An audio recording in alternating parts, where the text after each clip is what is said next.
The golden sun was sinking slowly over the African savanna, casting long shadows across the tall, dry grass. The heat of the day still lingered, shimmering faintly above the horizon, but the air carried a weight of urgency.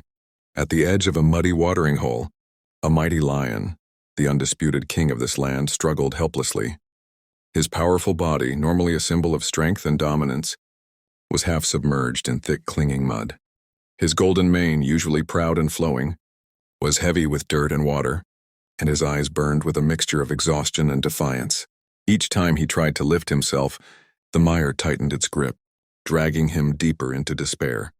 Not far from the lion, a group of villagers had gathered, their bare feet kicked up, dust as they leaned their weight against the ropes tied carefully around the lion's body.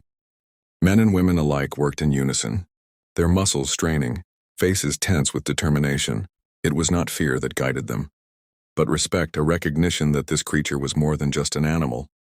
It was a guardian of the land, a living spirit of the wild, and to let it perish in the mud would be a loss for them all. The ropes stretched taut as the group heaved in rhythm. Each pull sent vibrations down into the mud, loosening its grip little by little.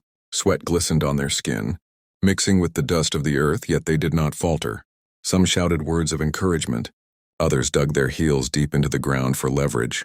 The air was thick with the sounds of struggle, the heavy breaths of the rescuers, the splash of water as the lion shifted, and the creaking strain of rope against wood. Slowly, agonizingly, the lion's massive frame began to shift forward, first an inch, then another, until his front paws found firmer ground. His eyes, once clouded with despair, now flickered with renewed life. The villagers cheered softly, their unity giving them strength, and pulled again with even greater force. Dust rose around them, catching the sunlight in a golden haze, as if nature itself was bearing witness to the struggle. Finally, with one last powerful effort, the lion heaved himself free from the sucking mud. He stood on shaky legs, dripping with filth but radiating power once more.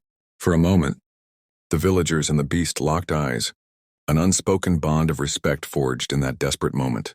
Then, without a roar, the lion turned toward the horizon, limping slowly but regally into the savanna, as the people watched in silence, knowing they had saved not just a lion, but a piece of their world.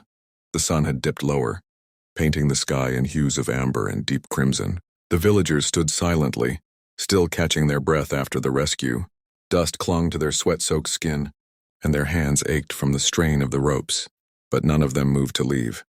Their eyes remained fixed on the lion, now a dark silhouette against the glowing,